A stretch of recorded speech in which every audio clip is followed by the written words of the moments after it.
Hello, मेरा नाम है चंद्रहास। स्टडी स्मार्ट में आपका स्वागत है। मैं रियली बहुत शॉक्ड हो गया। मैंने एक पोल कराया था आज से लगभग 2-3 हफ्ते पहले। एक पोल कराया था जिसमें मैंने आपसे पूछा था, आप सभी लोगों से, कि आपको प्रिपरेशन करते हुए कितना समय लगभग हो गया है। तो मुझे ऐसी उम्मीद नहीं थी कि उस पोल का जो रिज़ल्ट होगा कुछ ऐसा आएगा। वो मैं रिज़ल्ट भी आपको दिखाता हूँ।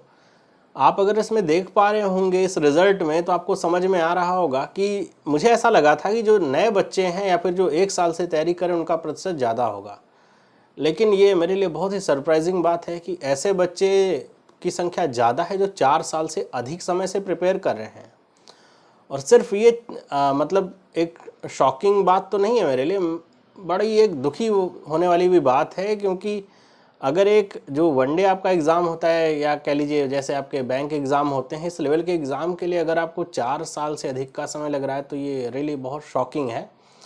इस पे मैं थोड़ा आपसे बात करना चाहूँगा, आप सभी बच्चों से, और उम्मीद करता हूँ मेरी बातें आपको समझ में आएंगी। देखिए, अगर मैं अपने एक्सपीरियंस से बताऊँ, कई सालों से बच्चों को मैं पढ़ा रहा हूँ, तो मुझे जहाँ तक लगता है कि अगर कोई बच्चा एकदम अगर फ्रेशर भी है और उसको कोई जानकारी नहीं है एग्ज़ाम के बारे में, पैटर्न के बारे में, अगर वो ठीक ठाक मेहनत करे, ढंग से मेहनत करे और कॉन्टिन्यूस अपनी प्रिपरेशन को रखे सही गाइडेंस में, तो उसको 1 साल लगता है पूरी तरीके से प्रिपेयर होने में। मैं एवरेज ले रहा हूँ, कुछ बच्चों को उससे कम भी लगता है। तो 1 साल का समय बहुत इनफ होता है कि आप उसमें मास्टर हो सकते हैं अपने सब्जेक्ट और अपने एग्ज़ाम में। मतलब मास्टर होने का कि आप एग्ज़ाम क्रैक कर सकें, है ना, पीएचडी नहीं करेंगे।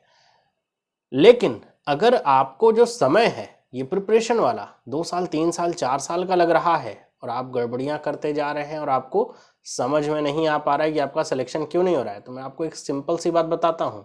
कमी कहीं और मत ढूंढिए, कमी आपके अंदर है। क्या है कमी? देखिए, 2-3 चीज़ें हो सकती हैं। कुछ लोगों की तो कुछ पर्सनल दिक्कतें हो सकती हैं, उसको तो मैं दरकिनार करता हूँ, उसमें तो कुछ नहीं किया जा सकता। बाकी अगर आप सेलेक्ट हो रहे हो, प्रीलिम्स निकल रहा लेकिन मेंस अभी तक नहीं निकला, इसका मतलब सीधा सा क्या है कि आप अपने कंफर्ट जोन से बाहर नहीं आ पाए हो। अभी तक आप केवल अपने कंफर्ट जोन में होगी, तो ऐसे क्वेश्चंस करोगे, बाकी क्वेश्चंस नहीं करोगे।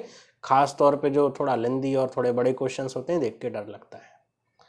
अगर आपका मेंस निकल रहा है, इंटरव्यू में आपको जा करके और फिर फाइनल सिलेक्शन में थोड़ा नंबर कम पड़ रहे हैं, ज़्यादा कहीं कमी नहीं है, थोड़ा सा सीरियस होने की ज़रूरत है। आपको पेपर अप्रोच करने के ढंग में दिक्कत हो रही है कि कैसे पेपर अप्रोच करना चाहिए मेंस का, ताकि नंबर आप ज़्यादा निकाल सको।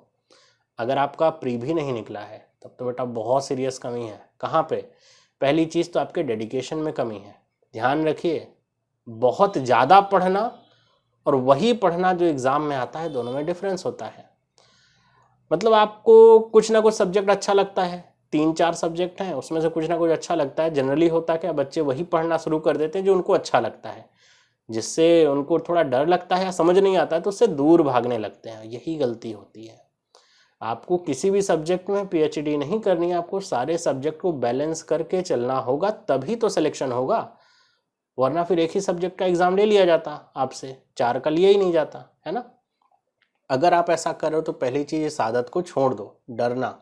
किसी भी सब्जेक्ट में डरना छोड़ दीजिए, क्योंकि डर करके तो सिलेक्शन नहीं हो सकता, पक्की बात है। कहाँ से होगा? जो भी सब्जेक्ट आपका कमजोर है, उस सब्जेक्ट में जो टॉपिक आपका कमजोर है, सबसे पहले उसे स्ट्रांग करने पे ध्यान दीजिए। अगर मुझे क्वांटिटेटिव एप्टीट्यूड में अर्थमेटिक नहीं आती, अर्थमेटिक में प्रॉफिट एंड लॉस में दिक्कत है, तो मैं अपनी प्रिपरेशन की शुरुआत प्रॉफिट एंड लॉस को स्ट्रांग करने से करूंगा, ना कि अगर मुझे रीजनिंग आती है तो मैं वही दिन भर लगाता रहूं। क्यों? क्योंकि वो जो एक छोटा सा पॉइंट है ना, वो आपको अटका के रखेगा और आपका सिलेक्शन रोक के रखेगा। तो उसे क्लियर करने का प्रयास करिए। सही डायरेक्शन आपकी प्रिपरेशन के लिए सबसे ज़्यादा जरूरी है। अगर सिर्फ पढ़ने से ही सिलेक्शन हो जाता तो सभी सेलेक्ट हो जाते। सबको बुक्स पता है, सबको चैनल्स पता है, सबको पता है क्या आता है, क्या लेवल है, सब कुछ पता है। मॉक देते हो, आपको ये भी पता चल जाता है कैसे क्वेश्चंस आपके एग्जाम में आते हैं, लेकिन फिर भी सिलेक्शन केवल कुछ ही बच्चों का होता है। ऐसा क्यों? एक तो कंपटीशन टफ है, लेकिन वो बहाना चलेगा नहीं, क्योंकि कंपटीशन सिर्फ आपके लिए टफ नहीं है, सबके लिए टफ है ना। वो एक ऐसी चीज़ है, सबके लिए टफ है। आपको उसमें शामिल होना है जिनको नौकरी करना है ना। उसमें शामिल नहीं होना है जिनको केवल बहाने बनाना है। अगर आप बहाने बनाते रहोगे ना, अपने आप से झूठ मत बोलो, क्योंकि आपका दोस्त सेलेक्ट हो जाएगा और आप केवल बहाने बनाते रह जाओगे, बहुत सारे बहाने मिलेंगे आपको। मन को संतुष्ट करने के लिए ना बहुत सारे बहाने मिल जाते हैं कि ऐसा हो गया वैसा हो गया, वरना लेकिन इससे आपका काम नहीं चलेगा। काम चलेगा आपके सिलेक्शन से। सेलेक्ट होने के लिए अगर आपको कॉन्सेप्चुअल क्लैरिटी नहीं है तो अगर आप शॉर्टकट के पीछे ही भागे जा रहे हो और केवल शॉर्टकट डिपेंडेंसी आपकी पूरी है कि हाँ उसी पे डिपेंड होकर के पूरी पढ़ाई है, तो आपको हेल्प नहीं करेगा मेंस में, नहीं करेगा। सिंपल सी बात है, नहीं करेगा, किसी भी सेक्शन में नहीं करेगा। आपको एक प्रॉपर गाइडेंस की जरूरत पड़ेगी, उसके साथ कॉन्सेप्ट क्लियर होने चाहिए, हर एक टॉपिक के कॉन्सेप्ट आपको क्लियर होने चाहिए। जहां तक कॉन्सेप्चुअल क्लैरिटी की और गाइडेंस की है, उसका तो सोल्यूशन है मेरे पास, है ना। उसका सोल्यूशन है, क्या है सोल्यूशन? अभी मैं आप सभी लोगों के लिए फिर से इसी यूट्यूब चैनल पे फ्री में ही स्टार्ट करने जा रहा हूँ क्वांट और रीजनिंग की क्लासेस, जिसमें मैं बेसिक टू एडवांस सारी चीज़ें पढ़ाने वाला हूँ, प्रीलिम्स लेकर के मेंस तक। चाहे वो आपका IBPS का एग्जाम हो, चाहे SBI का एग्जाम हो, सारे एग्जाम दे पाओगे और क्रैक कर पाओगे। मैं आपको गाइडेंस भी प्रोवाइड करूंगा कि आपको क्या पढ़ना है और किस चीज़ को अवॉइड करना है पढ़ते हुए, कैसे क्वेश्चंस को करना है, सब प्रोवाइड करूंगा। अगर आपने अभी तक टेलीग्राम ग्रुप हमारा ज्वाइन नहीं किया तो ज्वाइन कर सकते हैं, लिंक आपको नीचे कमेंट सेक्शन में मिल जाएगा या डिस्क्रिप्शन में मिल जाएगा, या फिर आपके स्क्रीन पे आ रहा होगा, आप उस लिंक पे फॉलो करके हमें फॉलो कर सकते हैं।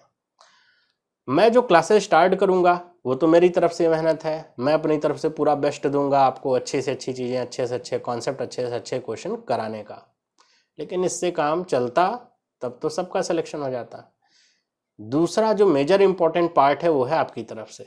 आपको उतनी ही डेडिकेशन और उतनी ही मेहनत के साथ जुटना भी होगा पढ़ने के लिए, सीखने के लिए, जो नहीं आता है उस डाउट को क्लियर करने के लिए।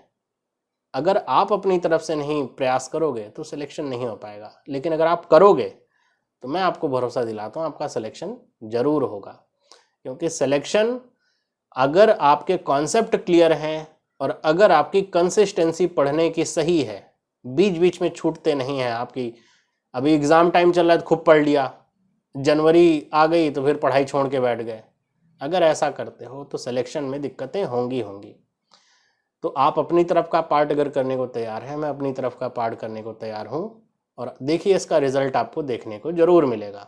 तो उम्मीद करता हूँ ऐसे सभी बच्चे जिनका सिलेक्शन 2 साल 3 साल से ज़्यादा हो गया, प्रिपरेशन का होते जा रहा है, सिलेक्शन नहीं हुआ है अभी तक, मैं आप सभी लोगों से कहना चाहूँगा, और उनसे भी जो अभी फ्रेशर हैं, कि आप लोग अगर चाहते हो सेलेक्ट होना तो मेरे साथ जुड़िए।